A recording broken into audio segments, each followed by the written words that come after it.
Welcome back. Our guest tonight is John Doyle, host of The John Doyle Show on Blaze TV. John, thank you for making time.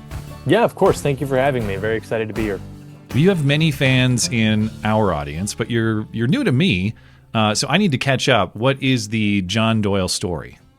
Oh, man, I don't know. We're just trying to be aligned with reality over here. Everybody seems to have gone completely insane in the past couple of years, in particular, I guess the last 6 months or so.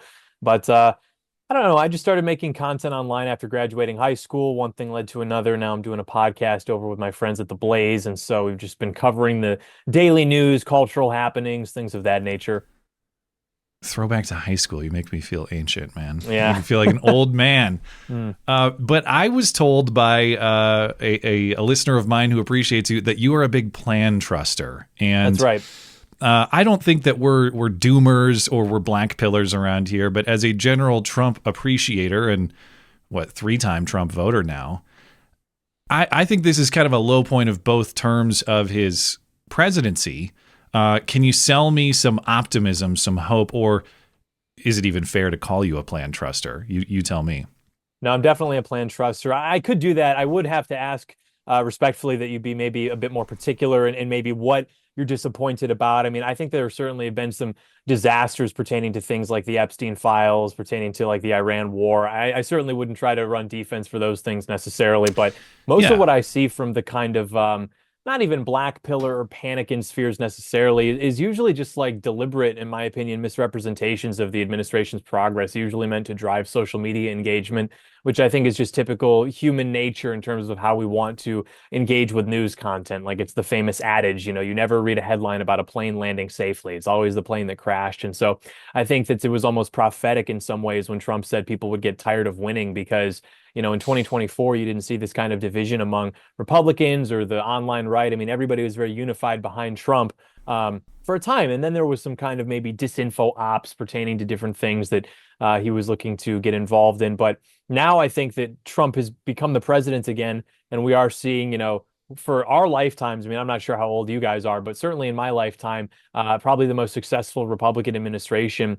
And still people are treating it as though it's a continuation of kind of like Bush era red tie Republican politics, which again, it's not perfect by any means. And we don't make that argument on my program. But I do understand also that morale is an extremely important factor in anything, but especially an uphill political battle. And I just can't see much utility in the kinds of criticism that are largely popular pertaining to the Trump administration, other than something that would just like benefit our enemies and benefit Democrats. Like we have no issue with good faith engagement, but if Trump does something and then 30 seconds later it turns out to be like not that big of a deal, but people are still going to call him like a compromised Israeli pedophile slave, then it's like, okay, well, what are we supposed to do with that? So. Right.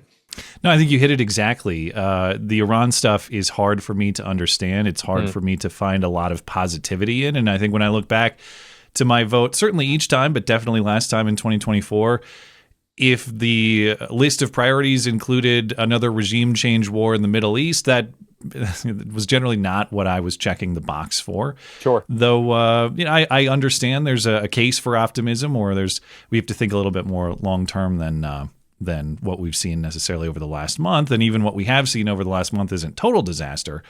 But I saw that you had posted an episode of your show recently where you were listing the top 5 overlooked wins. So we could talk about whether Iran is going well or not, but I think what you're talking about too is, okay, Iran's important, that matters. Here's a list of things that people aren't even talking that much about that matter quite a lot. What are those things that we should find optimism in?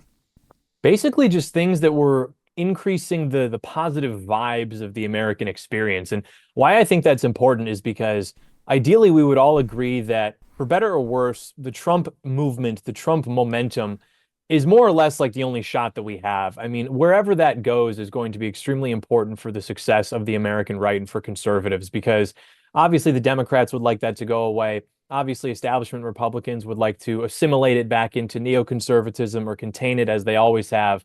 And I think that a lot of people, even in 2016, were viewing the Trump success to be less of a legitimate political success and more of a fluke that was basically to say like F you to Washington, D.C. People were not comfortable with the idea of Trump's political project being something that is like legitimate and something that could be normalized, even the average Trump voter really could only explain it in terms of like FU Washington.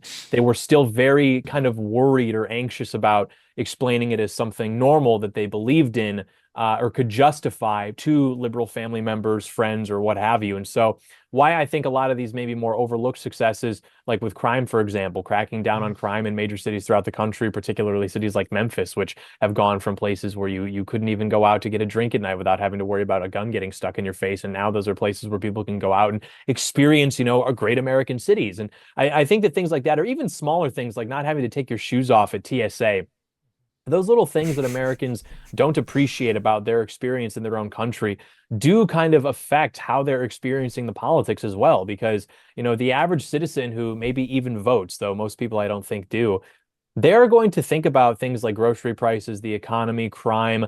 If they even go to the airport, forget the shoes. If they are seeing a bunch of people in like foreign garments, speaking foreign tongues, those things are really going to affect how Americans view their own government. And it will be as simple to them as simply like red tie or blue tie. And so I do think it's very important to kind of obviously deliver wins to the base in terms of things that people voted for specifically, and hopefully minimize things that they certainly did not vote for specifically, such as you mentioned, with regime change wars.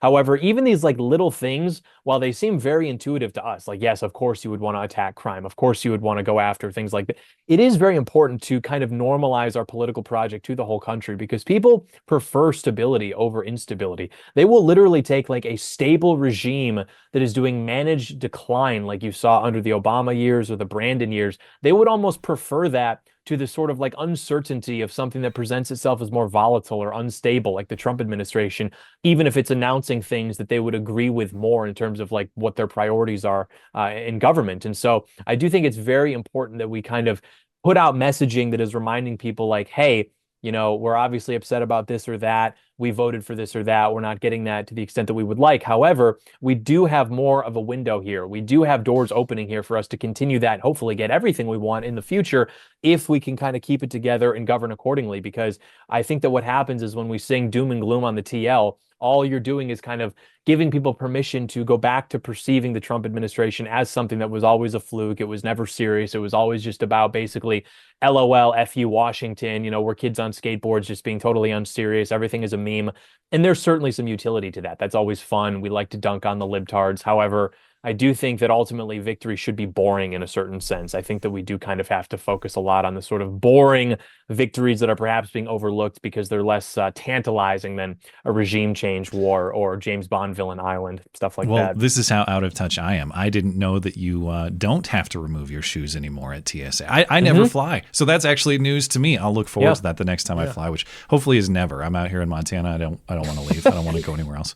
Yeah. Anyway. Matt, you have some thoughts?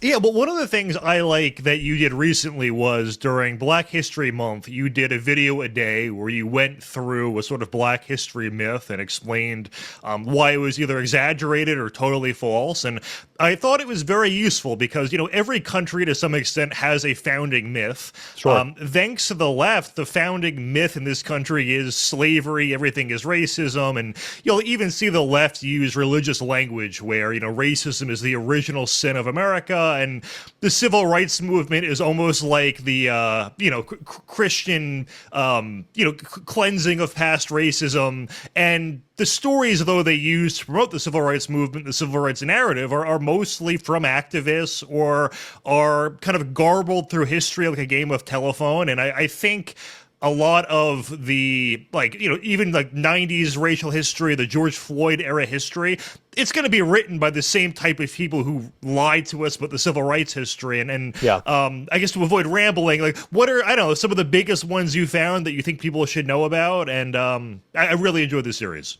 Well, thank you for saying that. Yeah, dude, literally all of them. I mean, anything from the way slavery was actually practiced to Martin Luther King, Rosa Parks, Harriet Tubman, Black participation and success in World War II, inventions that they claim. Dude, literally it's everything. And I don't mean to put that information out there to tell Black Americans that they're not allowed to feel as though they've contributed to American history. But if you want to tell the story of Black accomplishment in America, you're going to have to just basically tell the story of America. And you can certainly find Black representation in great national projects or successful companies. However, the way the story is being told is exactly like you said, that black people actually invented everything, built everything, and then white people just like woke up at, I don't know, 1 p.m. one day and just like got out of bed and stole everything from black people because we're evil. And that's like wrong. And even if the average white American does not feel that same sense of like progressive guilt, this kind of propaganda does really affect their ability to feel comfortable with expressing their instincts politically, I think. And so that's why it's important to kind of just like blow this propaganda out of the water, because it allows the sort of consciousness of the patriot to heal, where they will understand exactly, as any normal person would, what needs to be done about things like crime, about things like wealth redistribution, about things like literally, you know, discriminatory policies and hiring white people. But then there's this little birdie that's reminding them, okay, but don't you kind of like owe them a little bit of a break since you did all of this evil stuff that we just made up 30 years ago? And so insofar as you can like get white people to kind of be like, I knew it. Like, I knew that was fake. Okay, never mind. Like, they will know, and maybe even they double down a little bit, feeling like, wait a minute, you were lying to me this whole time. You were emotionally manipulating me, gaslighting me this whole time. Okay, yeah, now I'm never going to listen to you again, which is good because these people lie. And then they'll just like support policies which we literally need to sustain civilization, because that's all these stories are. They are designed not even so much to, you know, increase black self-esteem, which statistically is always consistently higher than white self-esteem anyway, but that might be a byproduct. The real reason is exactly that, is to guilt white people, guilt Americans into accepting their own displacement. And so, yeah, people seem to have a real appetite for conspiracy content these days, and that's fine, I guess. But I noticed that the kind of new conspiracy content leads people into a very politically unproductive direction, where we should never do anything because everything is corrupt, and we should just basically wait for everything to collapse, and then we can allow for our niche political ideology to ascend and stand atop the ashes. That's probably not going to happen. But what I do think is good is showing people like, hey, remember that thing you learned every day for your 12 years when you were growing up? Guess what? It's a lie. Here's what actually happened. And that leads people in a much more positive direction, intellectually, patriotically. So yeah, we had a lot of fun with that series, and we'll probably do another one in June for Pride Month, because dude, the gay stuff is believe it or not, kind of crazy. Your series is what are the truths of Pride Month? That would be a much more concise product to make. Yes. I would I'm looking forward to that, because I hadn't read up on it much, but I knew that the Stonewall Inn was a mafia owned building. I knew they ran an extortion ring from there, and I had sort of heard that the real reason the that was cracked down on had to do with the mafia and not gay people, but I never read more about it. So I'm looking forward to that in particular. But there was some stuff for some reason. I guess this gay bar kept getting complaints about the exploitation of children or something, and so eventually the local law enforcement wanted to crack down on that. But of course, that's famously uncharacteristic of that community. So it must be just like homophobic revisionism or something. That's great. Where do you think both parties are going in 2028? What's your prediction, or who is your prediction for the nominees of each? I do think that Gavin Newsom is probably in the best position for 28, because he's more politically talented, I think, than a lot of what the party has to offer. Right now, the sort of MO for that party is to try to present itself in a less woke way, even if in terms of government, they're still like, look at Virginia, for example. I mean, that was like kind of what they tried there, where they ran as though they were just like moderate Bill Clinton style Democrats. And then the second they took power, they immediately like maneuvered so that Republicans could never control the state again. So they're not learning their lesson in the sense that they're actually going to put all of their insane policies back into the box. They're simply just going to lie better. And so Gavin Newsom can do that. He can get up there and do the podcast circuit and talk about how Americans just need to come together or whatever. That's what you have to do. That's what we always had to do in the last like 25 years, because that's language of defeat. Like when you are getting the crap beaten out of you, that is when you say, hey man, can't we just like talk this out and come together? When you're in the position of power, you never use that language. And so right now they understand that they're kind of on the back foot. They've got a lot of internal problems. And so I think that there's kind of a simultaneous effort to, one, present themselves as more moderate perhaps on the national stage, but two, also increase a lot of the divisions among the right, which I think is why you're seeing all these, you know, social media ops about MAGA being dead, all of these lies about Trump. The criticism is not good faith in nature. They are not allowing for that kind of information to be so proliferated, because they actually want a more right-wing, more effective Trump government. Like they are trying to just pull the rug out from under the entire thing, which is very frustrating to communicate to voters who do feel, rightfully so perhaps, that their expectations aren't being met. Like you're trying to convince them, yes, you do actually have to hold on a little bit longer. And they're like, I've been holding on for literally my whole life. And it's like, I know it's very tough to get people to understand that perhaps a little bit more patience and good faith criticism is needed here when, you know, they sort of sense the imminent Democrat counterattack. So I think that's what's going on the left. On the right, again, we are in a period of great division right now. The Charlie Kirk assassination was perhaps the catalyst to it reaching its current peak. I would hope that Vance is the guy, not even because I'm like the biggest JD Vance fan in the world, but I just don't know who else it would be. I mean, I don't really like Marco Rubio for that job. I just don't see who else it could be. I think that Vance actually does really get it on the issues. Every time I've seen him answer a question, I think that he pretty much perfectly articulates himself. And two, I think that he presents that kind of normalcy to a Trump administration that is ultimately needed. I mean, I was never the guy to say that, Trump was always just supposed to be that middle finger. I always thought that he had like serious ideas for how the country ought to look. But I also recognize that just by nature, he's very brash. He speaks his mind. And sometimes Americans do want a little bit more sophistication to how their politics are presenting themselves. And, I know people who are like white collar professionals who would tell me in 2024, like, yeah, I'm voting for Trump, but I don't like Trump. I like JD Vance though. And I'm like, okay, this is kind of insane because on paper, JD Vance is much further right than Donald Trump, like indisputably.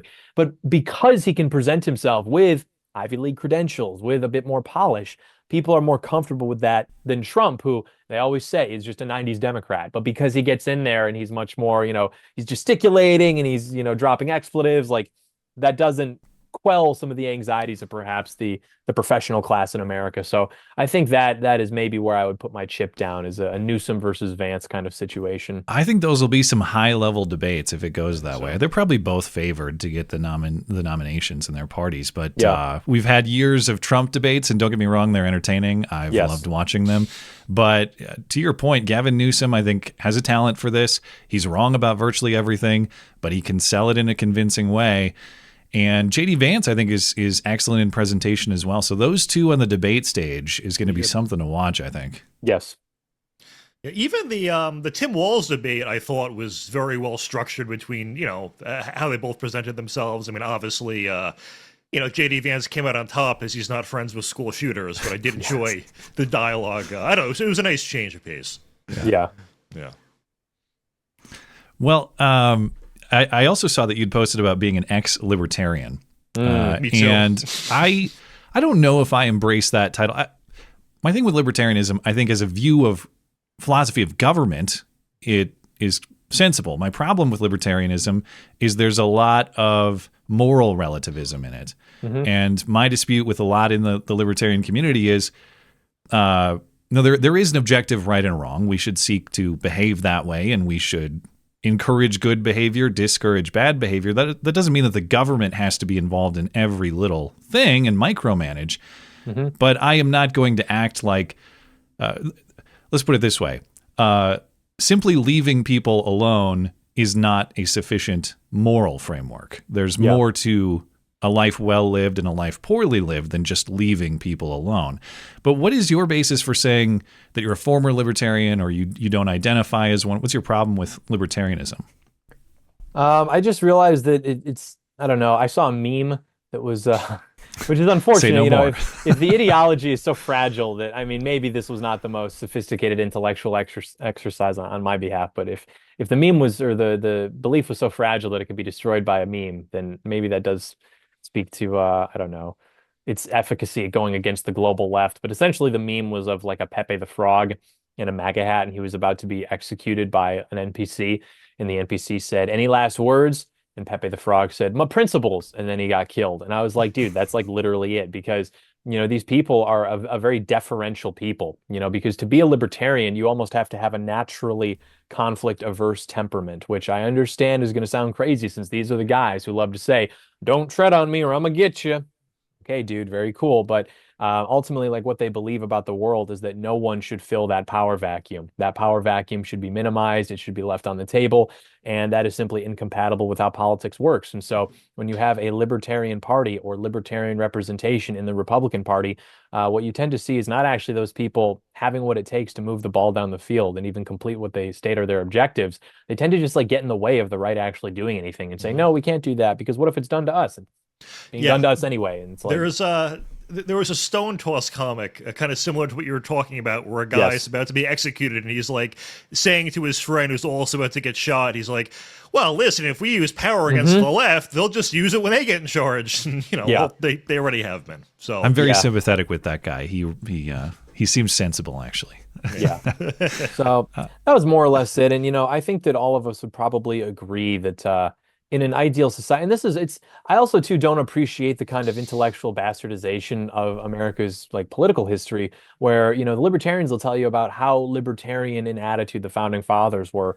They will not tell you that literally all of our founding political texts, like I'm talking about political texts prior to the Declaration of Independence, where all of our founding fathers or proto-founding fathers, so to speak, articulating in explicit detail how America was to be regarded as an explicitly Christian project, how we were to keep God's laws, and if not, we would be cursed worse than anybody in the Old Testament, how, libertarian government, quote unquote, can only exist if one perfects the art of self-improvement, of virtue. Benjamin Franklin famously wrote extensively about this. And absent all of that, none of what they're talking about in terms of a political framework could ever function. It would be ridiculous to suggest otherwise. And so how popular libertarianism is understood, because this isn't all libertarians, but how it's understood popularly is to say that basically everybody should, what's the line? Defend their marijuana plants with their gay husband and, have an AR-15. And it's like, okay, this is not conducive to not only stopping the left, which is going to kill you anyway, but even if that could actualize, that's not itself a society I'd like to live in the first place, with a bunch of like gay couples growing pot. And it's like, this is not exactly what I had in mind. Not exactly my favorite Norman Rockwell painting. Well, speaking of libertarian degeneracy, I was also told that you have strong gambling opinions. Is that correct? I don't know if I'd say strong. Okay. I don't know. I've always enjoyed gambling. Okay. Not in the sense of like losing or gaining money. I like those kinds of games. I've always thought that it's a lot of fun to play cards with your friends. I've always liked kind of the showmanship of the casino. In America, in a lot of places, you can't find good showmanship anymore. You just see like a bunch of, diversity, just like crap. And obviously Vegas is not exactly the cleanest place in the world, but they don't tolerate crap the same way a lot of other places in America do. If you go to Vegas and you start something, you're going to be dragged out of there and they're going to like open the door with your head, like, Goodfellas or Casino style or something. So I do kind of like that. And it is a little dirty. It is a little degenerate, but it's also, it is a part of kind of American culture. And so I've only myself been to Vegas maybe once or twice. I've only maybe made a handful of bets ever in my life. But so I don't know if I would have a strong opinion on gambling, but okay. Yeah. No, it's sports betting for me. Not that I'm an addict or something, but I enjoy a little dabble, and right. I thought maybe you'd talk me out of my degenerate ways in that regard. But we'll No. I actually think it's good. I think that a man should have like a control of a vice. I think that what tends to happen is when you try to completely deny yourself all indulgence and everything that's maybe undesirable, it tends to kind of be unsustainable and you can develop like a binge mechanism or whatever. I think that you should have one vice that you can hold in your hand and control it, whether that's cigarette smoking, whiskey, a little bit of sports gambling here or there. Yeah. I've just noticed in my own life and with guys I know who kind of allow themselves, to trust, I can do this, it's not going to be a problem, whatever. Those guys tend to be much more stable and frankly, better at practicing consistent virtue than guys who are trying to do total self-denial and then they can never really get it, under control. I've talked myself into believing it's this sophisticated intellectual exercise because with sports betting, there's all these analytics and trends. And so that's how I justify it in my own mind. I'm being a very smart mathematical person when I do this, although I don't know what my returns lifetime are. They're not that great. So. Our president said that intelligence is the ability to predict the future. And what is gambling if not that? Yeah, exactly. Matt, you have any other thoughts? I'm going to use that philosophy to justify more gambling. I like it. Okay. Well, I also saw you posting recently about what you called Girlboss Christianity. Oh, and I don't know what Girlboss Christianity is, so I invite your explanation. Yeah, it's just like, frankly, it's popular Christianity. I've become very, very, very, very, I've never had like a legitimate struggle with faith. I've never doubted that. Recently, I've been having a lot of problems with sort of, and I guess this is intuitive, if you have any knowledge of what Christianity teaches, that most people are not going to be saved because it just they do not have the impulse to kind of like seek God, and we can pray that they will. But even in Christian churches where, I don't know, it can be in a mega church, it can be in like a very liberal Catholic church, you just see this everywhere where you have this kind of like girl boss Christianity, I call it, where the message is not about subservience to God. It's not about how we should be in awe at creation and existence and life. It's basically just like an ultimate kind of self-help. Like you listen to the most popular Christian podcasts, which are overwhelmingly like either their audiences are populated by women or frankly very effeminate men. And the message is basically, hey, you are good. God has a plan for you. You know those girls who made you feel bad because you're not very pretty? Well, God loves you. You know those guys that made you feel bad because you're kind of gay? Well, God loves you. And it's like, that's true. Like God did make you and God does love you. But I worry that when people are experiencing that message, it's not inspiring them to take faith more seriously. Rather, they are using that faith to basically fill their own appetite for self-help. And they just view it to be the ultimate form. So it's like, hey, dude, why are you reading that secular self-help book? Don't you know that this one's true because God said so? It's like you're viewing Jesus not so much as God in the part of your brain and the part of your heart that is seeking a divine authority. You're viewing him as your big brother. And it's like, hey, you better be nice to me, or my big brother's going to come here and he's going to kick your ass. It's like, there is a justice, obviously. We will all be judged, obviously, but I'm very worried about how people are receiving the sentiment. And frankly, and again, you know, I don't mean to cast stones. I don't mean to dissuade people from doing what perhaps they believe to be the right thing, but I'm very worried about that being the only distillation of Christian teaching, and how, you know, you can certainly speak about that occasionally because it's true and it's good that people are reminded that God does love them. But if that is all you are talking about, people I think are going to experience that and be attracted to that less because of an authentic engagement with the Christian faith and more because they just want self-help. They want to be told that they're still the main character. And hey, you're going through a hard time. Guess what? God's going to help you. God loves you. Say these words, then God will give you what you want. And it's just it worries me a lot that and you can't tell people that. People get very upset because they assume that what you're saying is that you don't want more people hearing about the name of Jesus Christ. You don't want people hearing about Christianity, but that is not the case. But I just think it's human nature being flawed. Anything that's popular at scale is going to assimilate into the fallen nature of mankind, even, you know, certain interpretations of Christianity. And so it's been very, I wouldn't say disheartening, sobering in some sense to kind of see that play out in a lot of modern Christian discourse. And I think back to actually believe this is going to sound stupid, but I think back to the third Indiana Jones movie when, you know, the actual Holy Grail was this very meek, old, you know, chalice rather than something that was very sort of gaudy and gold and beautiful. And I think of that in terms of Christianity in some sense, where the way that it is understood properly is never going to achieve that kind of mass popularity, just because it is so in contrast to our nature as people to be fallen and to want to turn against God or use God to forward our own interests. And that's idolatry, you know, understanding is something as ultimate other than worshiping God. And you can even make God subject to your will and treat him as a kind of passenger and say, okay, you're my ticket to the good life. All I have to do is go to church and say I believe in you, and then you're going to give me what I want. And I just see that so often online. And I try not to throw my hat in that ring because I am by no means a saint, and so I don't know that it's my place to speak about that. However, I also know that insofar as God has given me a voice, I should probably speak about that. But I'm sorry for rambling. How that pertains No, you're good. specifically to the Girlboss Christianity is a lot of this stuff, you know, with targeting women, with that messaging is basically saying like, hey, you are so valid. You need to find a man who is patient with you, which means letting you do whatever you want all the time, basically, because, you know, you never hear them talk about like the proper role of like a wife in a Christian marriage. You know, they always ignore verses about how women should not have authority over men, how women should be silent in church. You know, they will conform that to the world by saying, well, obviously that was a different time. Now we know better. And it's like, sorry, isn't the word of God supposed to transcend like time? Isn't that kind of the whole point? So they are very much focused on teaching women that basically, insofar as they have sinned, which usually means they have a past, that is okay and God loves them. And you need to find a man who accepts you for every bad decision you've ever made, because if he doesn't do that, he's not godly and he must be doubting, you know, the power of forgiveness or something. And so that's, of course, a very appealing message to women because they obviously want to have their cake and eat it too, as does anybody.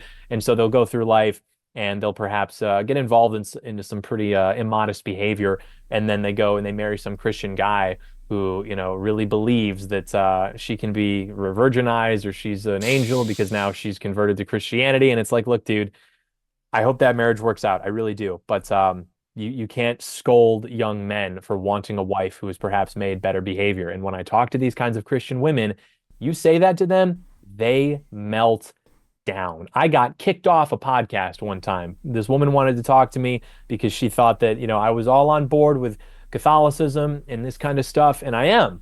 But then we got into her talking about how the problem with marriage is that men are immature. I have all of these friends and they're all so great and none of them can find a guy who wants to marry them. And I'm like, "Oh, that's so sad." Well, how are they in college? Like what? No, they're they're in their 30s now and I'm like, "Okay." Yeah, real. And I'm like, "So is this going to be a white wedding or?"